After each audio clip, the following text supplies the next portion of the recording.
Good morning, good evening, good afternoon, everyone. My name is Simon HANSEN.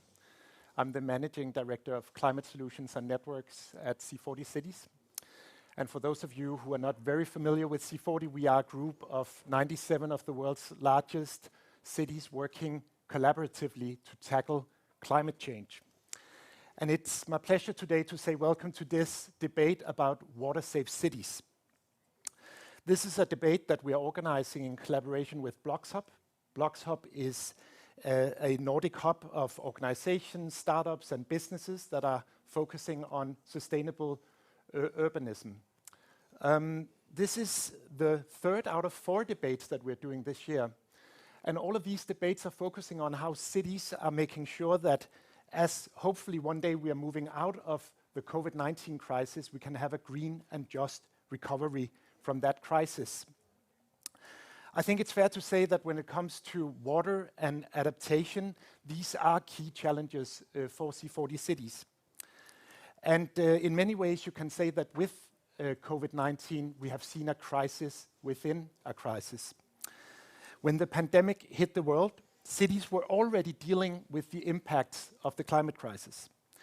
Cities are vulnerable from water-related risks such as droughts, flooding, and also water scarcity. And if we look at a few of the numbers, they are truly terrifying. In the last decade, 1.6 billion people were affected by floods. 1.4 billion people in the last decade were affected by droughts. And 2020, tied with 2016, were the hottest year on record since to date, since they started recording average temperatures across the globe. But cities are also acting. They're building resilience with nature, they're protecting their water resources, and they're increasing access to basic services for everyone. So while we are seeing challenges, we are also seeing action that's giving us hope. And to discuss those themes, we are very honored to have a fantastic group of speakers today, representing both cities, the business community, and also C40 itself as an organization. But to guide us through this event, I'm very pleased to now give the floor to LYKKE LEONARDSEN, my colleague here at C40 from our Water Safe Cities program. So I hope you will enjoy this debate, and without any further ado, I hand it over to you, LYKKE. Thank you so much, Simon. And as Simon said, my name is LYKKE LEONARDSEN, and I work for C40 on the Water Safe Cities program. But I also work for the city of Copenhagen and have been for many years working with water and currently I'm the head of the program for resilient and sustainable city solutions. But it's not me who's going to do the talking today. We have an exciting panel with us today, 4 participants. We have MARISSA, who is the Chief Resilience Officer in Houston. I think it's a fascinating title to be a resilience officer and even a chief. Jane Eagle, who's a Deputy Director for Open Space Planning, Water and Biodiversity, an equally charming title in Johannesburg in South Africa.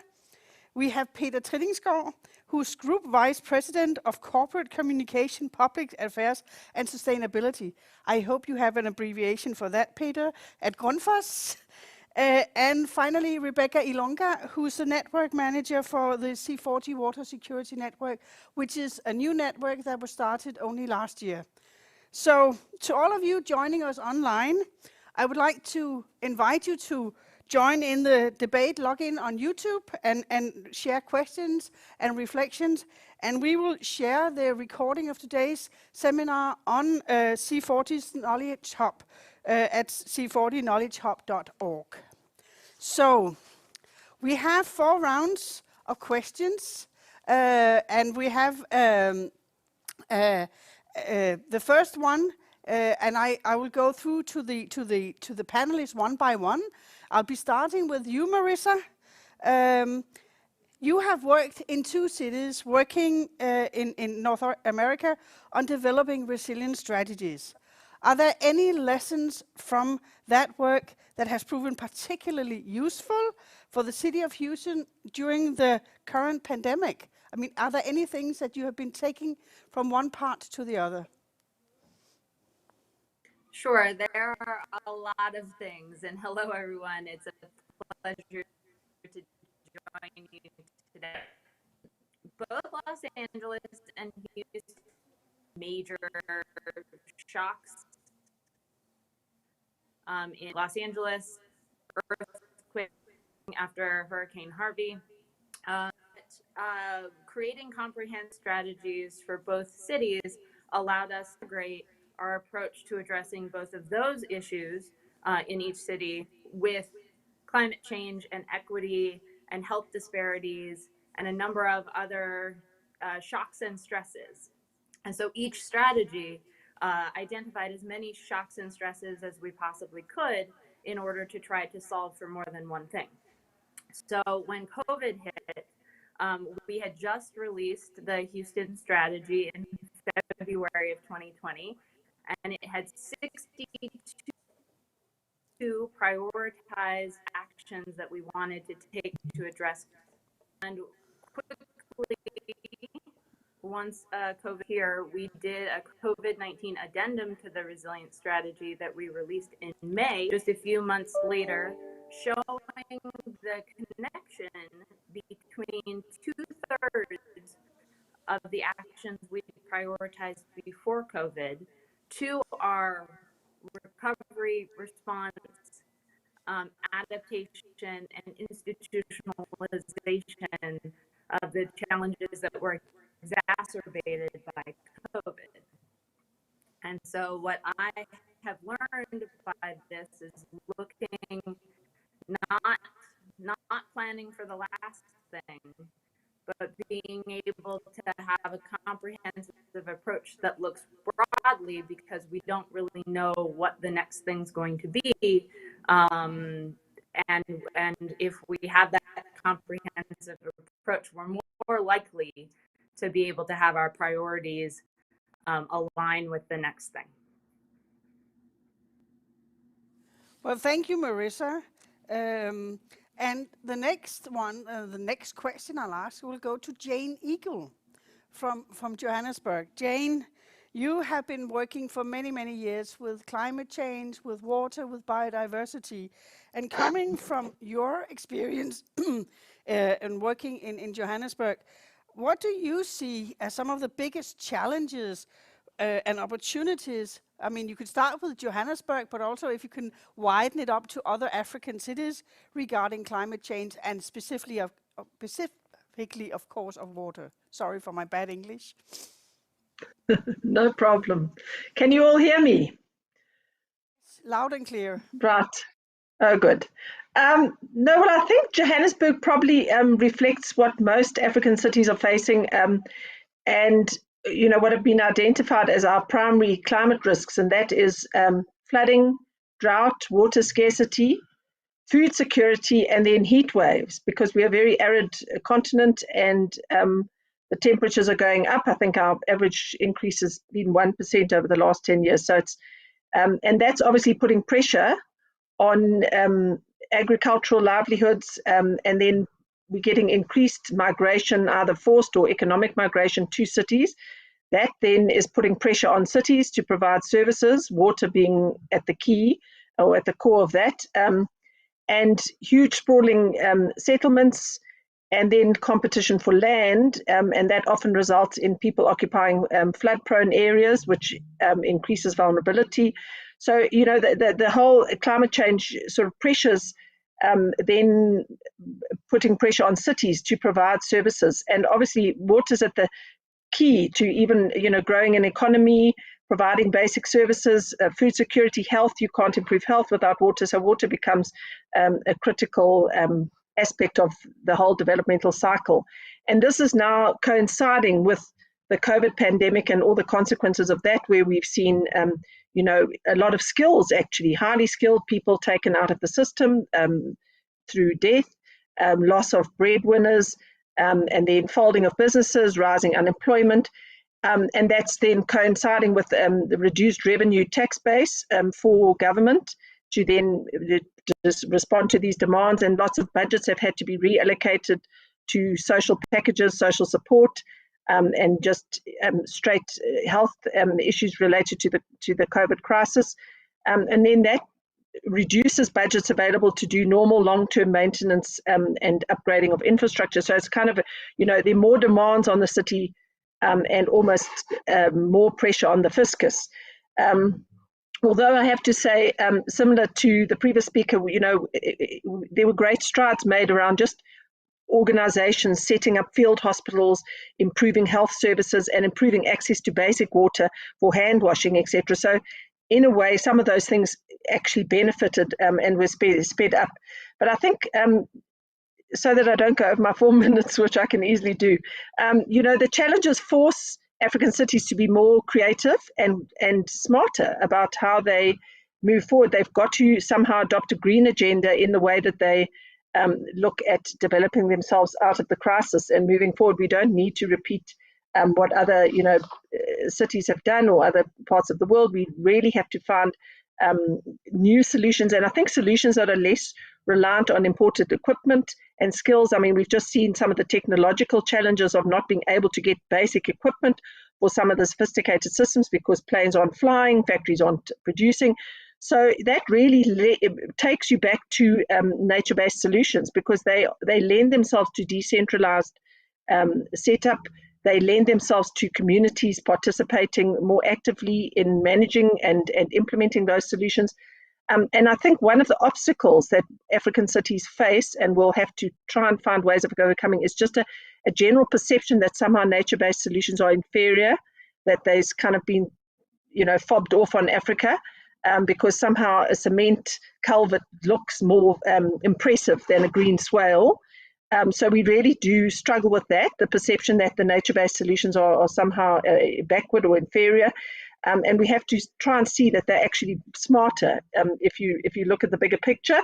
And to my mind, they offer great potential for growing the economy, for job creation, and just as I said, for more ownership by communities. And obviously, Joburg's just approved its CAP, its Climate Action Plan, which looks at a very green agenda going forward for the economy, for services, for the way we deliver those services, using technology, smart mobility, all the good concepts. But the challenge is really now, how do we translate that into real impact on the ground? So that's where we are. We're sort of at the beginning of the curve. We have a lot of innovations going, but I'll leave it there for another question. Thanks. Super, thank you, Jane. And then we move on to Peter TRILLINGSGAARD from Grundfos. You represent a company that is producing worldwide water solutions. What do you see as the key responsibilities for a company like Grundfos during a global crisis like the ones that cities are facing currently? Thank you very much, LYKKE, and thank you very much for allowing me to share our perspective here. First and foremost, the way we look at our own responsibility is really rooted in our purpose, which is to pioneer solutions to the world's water and climate challenges and improve the quality of life for people. So that at least says something about how we look at our own responsibility. And we have 75 years of experience in that.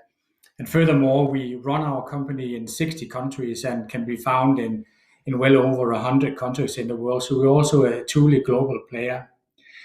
And I think it's almost a philosophical question that you ask here, LYKKE. And I believe, of course, that one of our responsibilities is to share our knowledge, because I think we're engaged in almost all of the problems you can find which are associated to water in many different countries and geographies, in many different cities as well. So I believe our responsibility is, of course, to share our knowledge, but also to provide our solutions. And what do we experience? Well, we experience what many of you and also Jane just mentioned here, that the gap between supply and demand is growing. There's simply not enough drinking water. Population is growing, urbanization is putting more pressure on water resources, rising sea levels, as well as changing weather patterns. So basically, we see our responsibility to make sure that we can support that people can actually live where they live. And you mentioned COVID crisis in your question as well. Well, we're in the middle of it. It's far from over yet. And I hope that we can support to build back better and more resilient cities. In a way, the COVID crisis has shown the differences between the ones that have and the ones that doesn't have. The differences between the rich and the poor. So what can companies do? I think there is one thing I would like to call out very clearly, that companies need to experiment with their business models. The problems that we are facing cannot be solved with the traditional business models. It cannot be solved with philanthropy, and it cannot be solved with the traditional business models that we know of right now. And we are experimenting a lot with that. We have established a unit called Safe Water Unit. And the idea here is to make sure that we run a business, but not necessarily a super profitable business. And one of the examples that we are developing and actually have been working with for a number of years is a fully off-grid solar-driven pumping system. It's never going to be a profitable business for us, but it's really needed. And it's something where we believe we try and strike the balance between what is possible and what we as a company need to do. Then lastly, I also believe that we as a company need to participate in the EU and also the US heavy investments that comes out of COVID, to make sure that the knowledge that we have is also built into the investments that are going back to societies as we are coming out of the COVID crisis. Thank you, Peter. And the next panelist is Rebecca ILUNGA, who's also a good colleague of mine, the network manager for our water security network. But before you became that, you also worked as a consultant for Cape Town. And Cape Town came very, very close to day zero in 2018, running out of water. And can you tell us a little bit of some of the key lessons that came out of that cities can use in their way forward? Yeah, sure. Thank you so much, LYKKE. And yeah, great to be on the panel. I think it can almost be broken down into two key components. So I think there's a component that's very community focused and then one that's more city focused. So I'll speak to each of them separately. And I think within the Cape Town context, they were both achieved in varying degrees. So from a community perspective, I think the idea of valuing water became quite critical. So actually getting communities to realize that there is, beyond their constitutional right to water, that climate change will and affect them in the future, and how essentially they should relate to the water resource going forward. And Jane made a very valid point around water as a critical aspect of the developmental cycle, and getting communities to actually realize that at all levels within the community. The second thing was understanding the socioeconomic barrier. I think Peter touched on it now. Especially within the Cape Town context, there was a big discrepancy between the haves and the have-nots. And I think communities needed to reach a point where they realized that the lived experiences between the informal settlements look very different, for example, to the lived experience to not having water in the more formal areas. Then the third one, I think that was definitely a big component of the day zero, was how the narrative was built. So communities were able to have a bit of a clearer understanding of the situation, and the level of transparency that the city offered to communities was a big win. So the city created a narrative which shifted throughout the crisis. So it started with a dialogue around the new normal. Then LYKKE, as you mentioned, it became a dialogue around day zero. And then once day zero kind of passed, it became a dialogue around, well, how do we recover from the drought and how do we implement measures going forward? So that was really key to building trust within the community, and part of that helped to alleviate the demand management from the city's perspective. Then I think key learnings from city leaders that could definitely be taken forward was the importance of having a vision and a plan. I think throughout the drought, Cape Town then learned around kind of developing a detailed water strategy that had 5 key pillars at the center. So the one was around safe access to water, one around wise use, having sufficient and reliable water from diverse resources, the shared benefits from regional sources, but then also how to build a water sensitive city, which I think was a very big component going forward towards their kind of 2040 water strategy agenda. And a big part of this is how cities can become more adaptable through diversification. So whether it was reuse, desalination, or managed aquifer recharge, but also looking at how they could better the environment. So looking at watershed restoration. And part of that was very much, how do we take a strategy, which is essentially just a plan, and actually turn it into implementation on the ground? Another key thing for the cities, I think, was data collection and taking a systems approach. So the water system is very complex. There's a number of sectors at play, and also realizing that you can't manage what you don't know. So the city definitely had to up their game in terms of actually being aware of where water losses were happening, where water was coming from, who was using the most, and how to best manage that on the ground. And then I think a last thing, which probably a lot of people will speak to today, is around the key partnerships. So going beyond just the cities and the communities, who they could bring on board. There was a lot of collaboration with the universities, with the private sector, and kind of bringing everyone to the table and saying, well, how can we practically address this problem from all our sectors and develop key partnerships that can continue beyond the actual drought impact? Yeah, so I think those are just a couple of the key learnings for cities. Thank you so much. And then we go to the second round of questions, and I go back to Marissa. And here I would actually like sort of to focus a little bit more on some of the social challenges related to climate change that cities are facing, and which the current pandemic has made even more evident. And looking at Houston, can you point out some of the key challenges that you've got to work on in Houston, and how does climate change and social justice go hand in hand in your view? Sure. So Houston has or had a life expectancy disparity of 4 years, depending on what neighborhood you are from, prior to COVID. And so that is a quick way of explaining the disparities and segregation that are in Houston. And we know that the most vulnerable people, places, and systems are disproportionately affected by climate change and by any disruption or shock.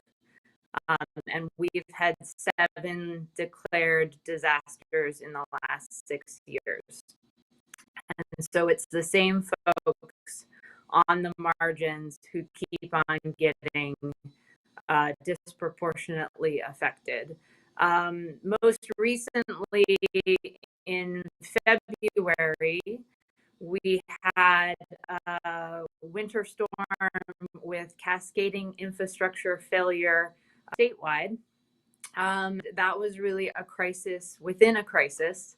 And it further exacerbated the challenges that we were seeing based on COVID-19. There are too many to go into, but I did want to focus a little bit on just basic needs of food and water. So one of the things that we have been working on in 2020 was to stand up a food program that work with local restaurants in our storm. Our main immediately was mass water distribution, because so much of our city, including myself, for more days, did not have access to any water.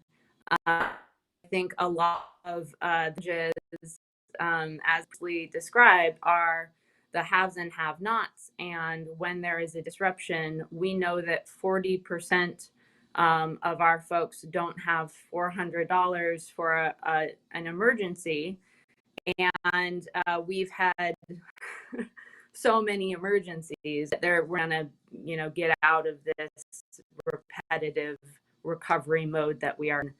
Without additional investments, some of the work that we're trying to do, and hopefully the infrastructure and jobs and green jobs and equitable job recovery work that we can do getting out of multiple crises will help us to invest in those underserved, underinvested neighborhoods first. Thank you, Marissa. We've had a little bit of technical issues with your connection. So, I mean, we will see if we can get you to perhaps send a few notes that we can put out to people afterwards in case they have missed it. So just to let you know that we are trying to see if we can fix it, but there are some issues with your connection apparently. Jane, on to you next. Can you, based on your practical experience, give us some examples of solutions and initiatives that serve a dual purpose, tackling both like social issues, but also climate change? I mean, working with water and social issues and so on. Do you have any examples? You know, it's interesting when I thought about a question like that around water. Most of our initiatives working with communities have tended to be in the waste sector and in food security. So we've made quite great strides in bringing communities into, you know, waste recycling. They help with the waste stream, and that's quite a big program. And obviously, waste ultimately is going to be connected to water. What goes into recycling doesn't end up in our rivers. So they do actually have a huge indirect impact on water quality. And then our other very successful program is the food security one, where the city has an urban agriculture strategy for food security, and we're working with a lot of small farmers and community cooperatives around food production. And there's also huge interest in the inner city with roof gardens, not quite as extensive as somewhere like Paris, but it's really taking off and communities take ownership, and that's proving very successful. And also the focus on organic farming, which you know has a much less, it's got a much reduced water footprint. So those have been very successful. Around water and specifically directly water, you know, we tend to do a lot of once-off cleanups, river cleanups. We also have alien vegetation clearing programs, which are also designed to help manage water in the catchments. And they're very, you know, they are very strong job creation. They have a very strong job creation focus, and they are very relied upon by communities for jobs and you know, for income. But we don't really have in Joburg yet something that's as sustainable as, for example, the very successful program in Durban, where they've scaled up that kind of thing and created these custodial relationships of communities on the tributaries, which would then reduce, if they maintain the tributaries, they reduce the flood risks to the downstream catchment. And I think we would really like to emulate a project like that to try and scale some of our smaller interventions up into something a bit more sustainable, so there's more of a general long-term custodial relationship with affected communities. And I have to say that one really good thing, so the pandemic resulted in huge homelessness, a lot of vandalism and theft of infrastructure, including water infrastructure. So quite a burden, because, you know, during lockdowns, people just aren't watching, and there's pressure on people to survive.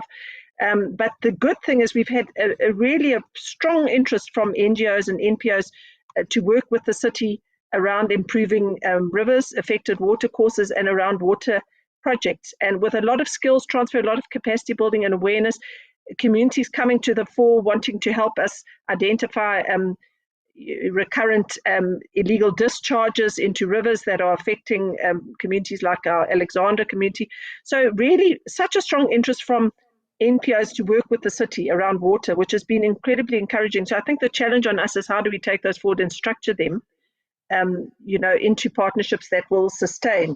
We do have, you know, projects, but they're not really yet. We're working with NGOs. We are doing a LYKKE catchment management plan, which is looking after one of our biggest rivers. But how we move forward, we at the beginning of that cycle to then look at how that can help with poverty alleviation and job creation would come sort of later on when we get to more of the implementation of some of the recommendations that come out of those projects. And then just in terms of just trying to really protect people, you know, our floodplains remain high vulnerability areas, and they coincide with all types of vulnerability if you look at our vulnerability indices.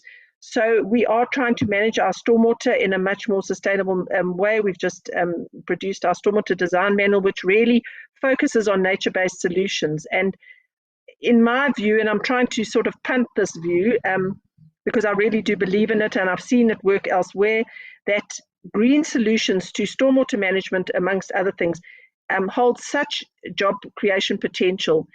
You can set up small companies with just a vehicle, quite simple equipment. They can manage your swales, they can clear your sediment traps, they can maintain your landscaping. It's really such a growing sector in my view. It's such an opportunity that presents itself for bringing communities into managing the environment. And there's always a co-benefit to that, because when people see, so like with the shallow sewer system, we've had projects before working with communities on shallow sewers where they maintained the sewers, and they could see what was blocking those sewer pipes. And then that in turn creates a kind of an education cycle within the community, because the people maintaining it can actually see what is causing the blockage, as opposed to it being removed with some depot team that comes and clears a blockage, and there's no feedback loop. So in a way, those self-managed projects also, I think, are very good for creating awareness. And then there are some exciting projects, I think, just starting, which hopefully will also have a lot of co-benefits. There was one done in Franschhoek, which is now being emulated in our Alexander Township with collaboration with WITS, where they are looking at a system where they can put in some green infrastructure, raised beds, which would take sewage water, which would purify water, take away nuisance factor, improve health, and ultimately clean the river through a green infrastructure treatment train into the river, which is heavily impacted, and lots of communities who are actually depending on that river. I mean, our main problem remains sewer spills, so that's something that really government has to, it comes back to fixing infrastructure and a lot of education around how people use the sewer networks. So those are just some of the challenges. I think we still see a huge potential for job creation in the green infrastructure sector. And so we have got pilot projects, but we really now need to see how we can scale those up and make them more sustainable over the long term.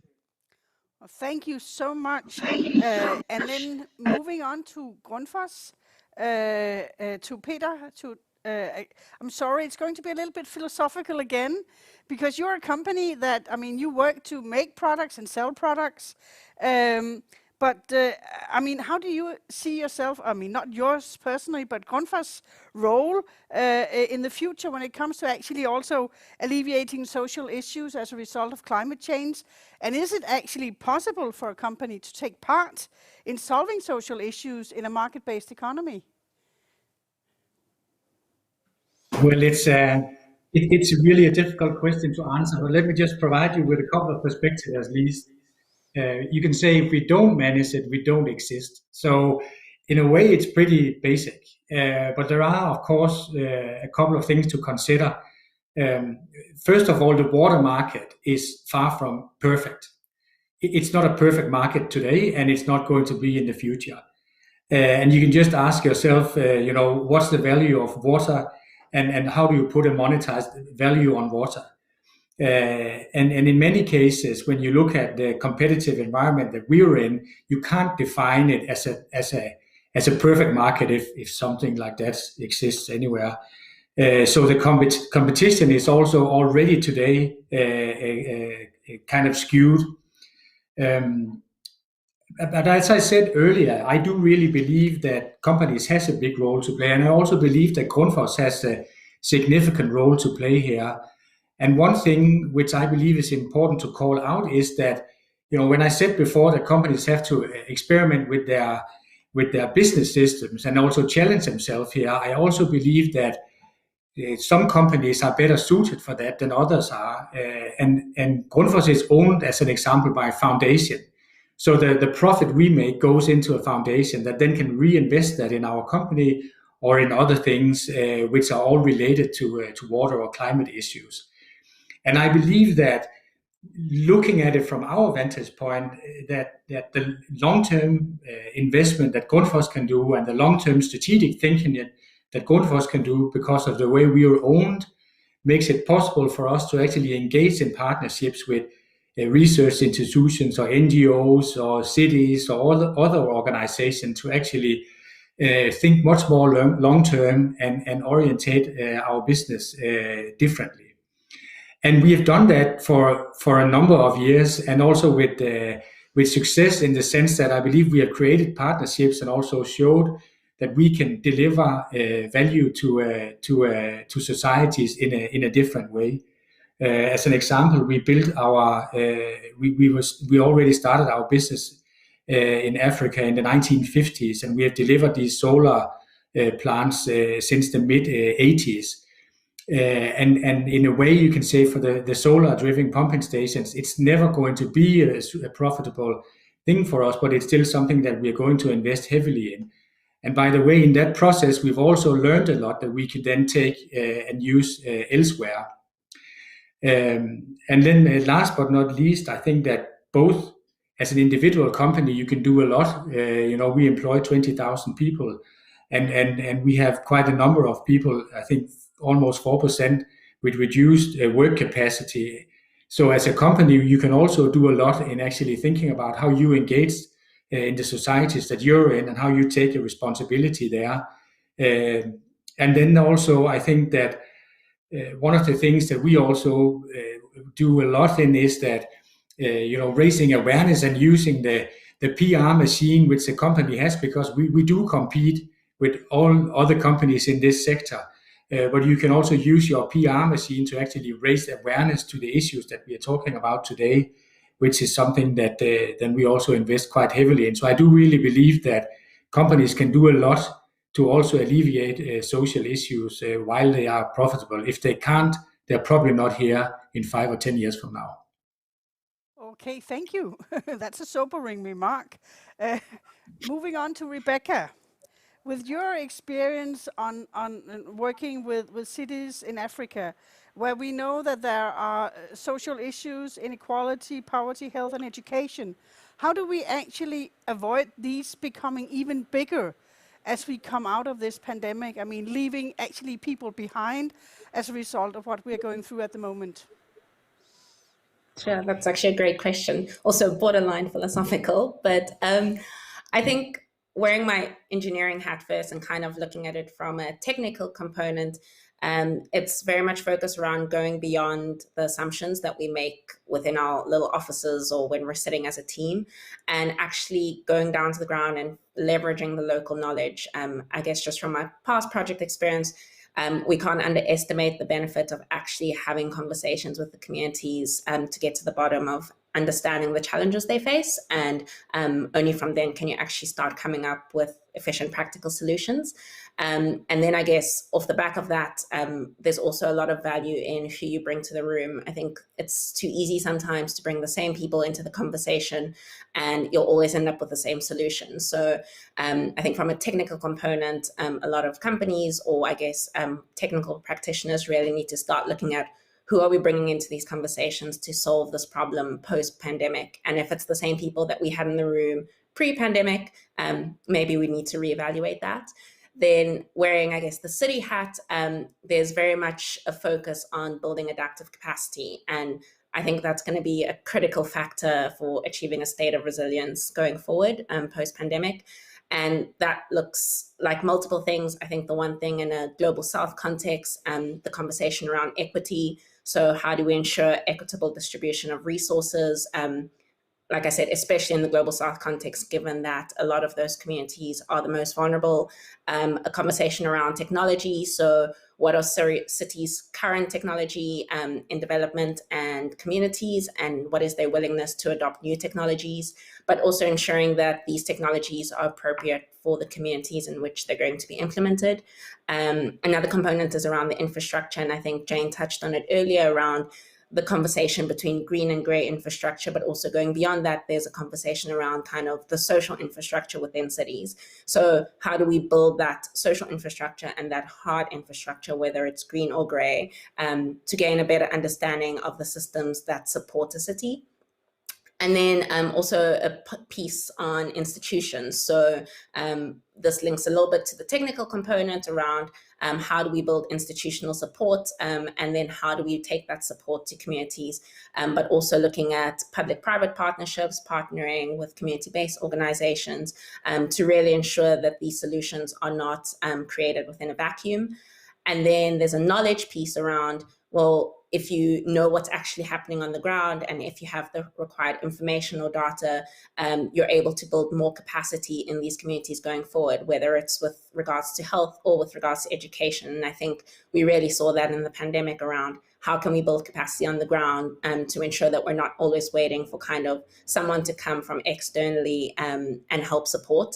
And then how do we share that knowledge once we've learned it and ensure that it's not misused? Also a key learning from the pandemic, there was a lot of information going around, and communities kind of reached the point of, well, how do we know what the best data is to use, and how do we ensure that we share it with communities that might need to learn from it? And then I think the last most evident one is very much around building the economic framework for it. So economic resources, I think, are going to be critical going forward around assets, capital, but also financial material. With a lack of resources, there's a huge disadvantage to any city. But we also need to rethink how we finance these solutions going forward, and if there is potentially new mechanisms that could be adopted. Thank you so much. That was the second round of questions, and now we'll move into the third round, where I'll focus more on opportunities. I mean, because it doesn't have to be black and gloomy and so on. So Marissa, for you, looking at US cities today, and looking specifically, of course, of water management and water supply, in light of climate change and climate justice, what are the biggest opportunities that you're seeing? Where are the big openings at the moment? Sure, and really quickly, can you hear me? You are fine, yes. Okay, so I think one of the biggest opportunities is around the One Water movement. And Los Angeles has a really fantastic One Water plan. Houston is embarking on that journey with a number of other cities, and really looking at water, wastewater, stormwater, and connecting all of those systems together, and no longer having conversations in silos, which is what, resilience is ultimately all about. And so I think that is going to be really helpful. Also, in Houston, we have been lucky to also partner with folks around the world to learn about additional solutions and have a Living with Water Houston strategy that we did last year with the Netherlands, and we just signed an MOU with Denmark on water last week. And so I think we're looking for innovation. After Hurricane Harvey, there was a tipping point. Houston is known for being sprawling and concrete. And we really have seen great advance in the last 3 years on nature-based solutions and on our urban prairies. And on, we have goals to plant 2 trees for every Houstonian in the next 10 years. And folks are getting that nature-based solutions need to be integrated into every neighborhood. And that's part of, I think, how we're going to move forward and how we're going to ultimately transform. Sounds really, really great. 2 trees for every Houstonians. That's something, because there are quite a few of you. Jane, when you look at Africa and your own city, what do you see in looking at water and water management as some of the biggest opportunities that we should not miss when we're getting back to our feet again, hopefully soon? Thanks. Speaking for Africa, that's quite a tall order. But I think, we have really got, Africa's got a huge opportunity here because we are behind the curve in development, but it also means we learn from everybody else's mistakes. And also, we have an opportunity to forge our own path. And I know that very recently there have been intergovernmental debates really about looking at a green recovery and a green development path. So there's huge momentum towards trying to look at an innovative, more sustainable future, which involves, the whole spectrum of green technologies and, how do we do it differently? Obviously, we still sit with our reliance on coal, but even that is starting to shift. So I think, and greening is critical to the whole developmental path for Africa. But one of the things we've got, we see a lot of retrofitting going on in some of the northern cities. And so one of the major messages we are trying to put out, certainly from our sector, is that, you know, let's protect what we've got. We've already got a lot of green infrastructure providing us with very valuable services. So why would we destroy that and then have to try and rebuild it afterwards? Because we've already seen, for example, Mozambique, the devastation of the floods there because there was such rapid deforestation. I can't recall the African city where they are doing major, I think it's a C40 city, where they're doing major replanting of their catchment areas as part of their flood mitigation strategy, because they realized that having removed all those forests and all the green, that in itself was exacerbating their and almost driving their flood risks. So I think that we must really value what we've got. And there's a bit of a tension between the whole climate footprint story of trying to compact cities while also greening, because, you know, we have strategies in Johannesburg to compact the city, densification policies, which, if you measure them against certain climate targets, actually measure quite well. But what we see on the ground is a huge site with 40 mature trees suddenly being turned into 20 concrete, walk-ups with wall-to-wall concrete, and with maybe a token gesture for some greening and a few underground tanks for the stormwater. And really, if you did a total cost benefit, I think some of those wouldn't really weigh up very well. So we are trying to really bring through the message of greening, that green matters. Green is not a luxury. Green is critical to resilience. And how do we bring green back in, and how do we look after the green that we already have? And then the other challenge, I think, is that African cities need to just make sure that they're not bearing the brunt of other cities' failures. Because, you know, obviously their markets driving deforestation, etc.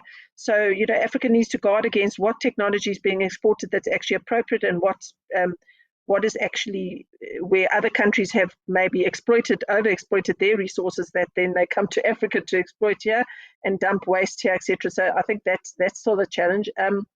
And then we have to look at things like renewable energy and very smart water policies, because energy has a water footprint. So to the extent that we can save energy and promote renewables, A, we're going to save on, it's going to be improved water quality for the catchments, and B, it's going to be just drop for drop reducing the demand. And Africa, I think water is such a strong feature if you look across the continent, because we've got so many inter-country transfer schemes of water. I mean, water remains something that really conflicts can emerge around. So water sharing and a fair, equitable allocation of water, and how we manage those, cross-transfer schemes becomes incredibly important. And I'm also quite a fierce proponent of, we can't just always look for alternate water resources, because that's a big theme in a lot of the resilient strategies, is that we must look for, to diversify water resources. That's fine, but we still have to do, optimize the water that we do have. We can't just keep looking over a mountain for where we can extract more, or groundwater where we can extract. And I think we saw Cape Town go through quite a sharp learning curve there, where they kind of were looking for where they could find more water, as opposed to where they arrived, which is how do we manage the water we've got much more carefully. And so stormwater is obviously my passion, and it's a huge resource, untapped, which creates flooding downstream, but actually is a resource we could be using a far better advantage within the whole system, and it supports all those other good things like biodiversity, etc. So that's the green journey. I'm saying we can solve problems if we think a little bit more carefully about them, and all the co-benefits and all the other sectors that we can support. I think that we will do a lot better. But the one limitation is really what I've found in practice is that cross-sectoral collaboration is incredibly difficult. It's time consuming, especially at a city level, because people work on silos. They've all got their targets to meet, and they tend to have a primary focus, and having to step out of that and collaborate with partners around different technologies, or change the way depots do maintenance regimes, it takes effort. You've got to be a champion. You've got to want to innovate. You've got to go beyond your comfort zone. So we found that a major obstacle. And then the second obstacle, just working with communities, as Rebecca says, you've got to know what works and what doesn't, but that means you've got to spend time with communities. And community consultation and really working with communities through issues and around what kind of technologies work for them is very time consuming. It's resource hungry. And I find that in practice, cities are stretched to find that extra capacity. They're so busy just focusing on basic service delivery, which is seen as the primary issue. And so to try and get people to think differently, it takes effort. And we've got to be able to demonstrate the added value so that people are more inclined to go down those roads. And Jane, I think I've got to stop you here because I know you like to talk. But I also like to get through the last two of our panel. And Peter, I promise this is not philosophical. This is very practical. Is technology the solution for everything? Or do you see other opportunities where you as a company can work to deliver solutions to other people? Or to cities, not to other people, sorry, to cities. Yes. Well, thanks a lot, Luke. And I think as Jane just spoke here, I think that the list of things that needs to be in place before technology is relevant is quite long. And of course, no, technology is not the solution to everything. And there are quite a number of obstacles to overcome before technology, you can say, is relevant to discuss. And I just want to highlight a couple of things which also sort of inspired from what was just said here comes to my mind. Obviously, there are lots of things to collaborate on and lots of things to do together. Solving political issues, solving governance issues, solving funding issues, etc., which are inhibitors for actually providing the solutions and the technology which is already available. There's an abundance of technology available that can be used in different applications to solve various problems, but oftentimes they don't find their way into the solutions for the reasons that I mentioned before. It's also tempting to mention partnerships, and I think we have a wonderful partnership established with C40 and the Water Safe Cities project. But as Jane also said here, partnerships require a lot of energy and work. Lots of partnerships are established without really coming to anything which is relevant for the participating parties. And I would like to stress here that the partnerships should be managed carefully, and not only do they take out resources from individuals and organizations, but they also raise expectations. And I think it's important that when we form partnerships, that we do it because we really mean it and we go in 100%. I think there are lots of opportunities to explore in alternative funding models, public-private partnerships. I think it's important to think about how other organizations like pensions funds, etc., can be dragged into this to take some of the risks out. Companies like ours will oftentimes think twice before they go into investments because it can be risky, and for smaller operators it's actually devastating if you're not successful. So I think there is a lot around the funding where you can say from a global scheme of things there's a lot of funding available, but it doesn't come out, it's not being used because it's too risky. So I think partnerships with the intention to bring some of the, you can see Western Europe and American pensioners funding out to actually make good for the world would be critically important. And the de-risking of that is a partnership area I think would be really interesting to explore. That could bring technology out where it's relevant. Sounds really, really interesting and something we would like to discuss with you at a later point. And Rebecca, you are now with C40, and C40 has had a mayor's COVID task force. Do you think we can, in C40, use some of the knowledge that has been coming out of this pandemic in the future work on climate change? And if so, how? Yeah, definitely. I think I can echo a lot of what the other panelists have said so far. Is a big focus of the task force is around how we build back with communities and with nature at the center. So, I mean, from a water perspective, supporting cities that have vulnerable communities and ensuring that we build back better, and that will require kind of a focused economic recovery plan, but that has decentralization and investment in green jobs as their cornerstones. So I think a lot of cities are already looking into doing that, but that can definitely be upscaled. But that will also require kind of developing a granular understanding of how to value water resources and the impacts of climate change. And that needs a balance of both financial, social, and natural capital within a city context. So the ways in which C40 is already trying to achieve some of these things, as Peter mentioned, there's the Water Safe Cities project, which has both a research component and a technical assistance component around the narrative in cities for flood risk and drought risk, and how we can practically start developing solutions is what the technical assistant is looking at. Then also through some of our adaptation networks, we're trying to support cities through peer-to-peer learning around how they can share best practices and take some of their solutions forward, but also how they can learn from the mistakes that other cities might have made so that they're not repeated. And then going forward, I think there's a big conversation around how C40 could be involved in the urban nature discussion and what that agenda kind of looks like going forward to help cities bring in their green components going forward. Thank you so much. We are almost running out of time, but I would at the very end here like to give you, each of the panelists, just 1 minute to give an advice to either one or more of your fellow panelists here. So make it quick. I think again, we will start with you, Marissa. Sure. So some of my fellow panelists may already be doing this, but one of the things we found most helpful in LA and Houston is to look at resilience by scale, at the individual scale, putting people first, at the neighborhood scale, at the watershed scale, at the city scale, and at the regional. And I would urge everyone, if one of those scales is not resilient, none of them are. Jane? In concept, I'm just digesting that. Thanks, Marissa.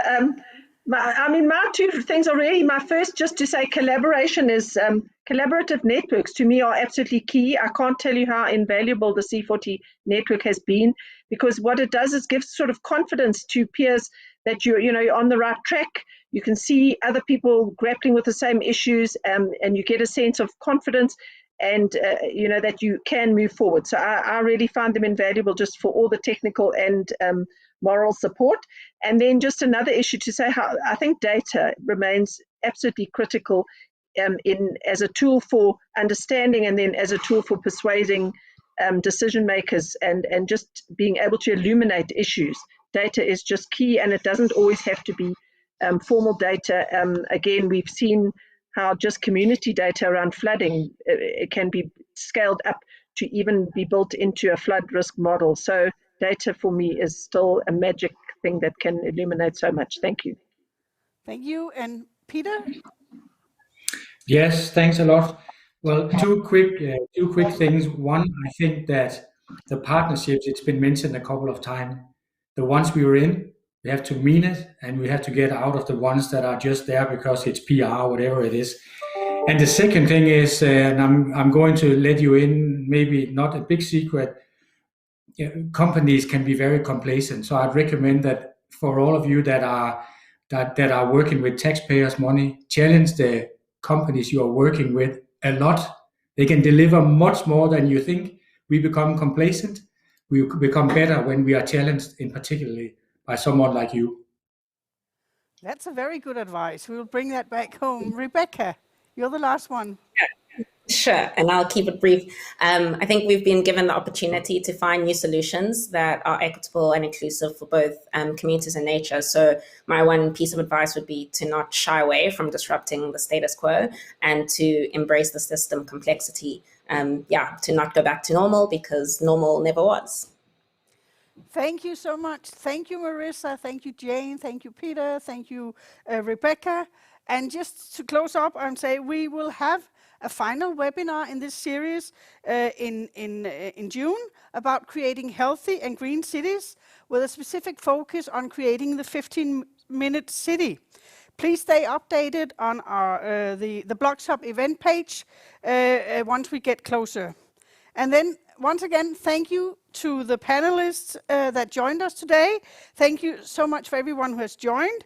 Please remember that you can find the link to the recording on YouTube and on C40 Knowledge Hub if you missed something in the end. And have a good morning, good afternoon, or good evening on wherever you're joining us from. Thank you so much for being here today.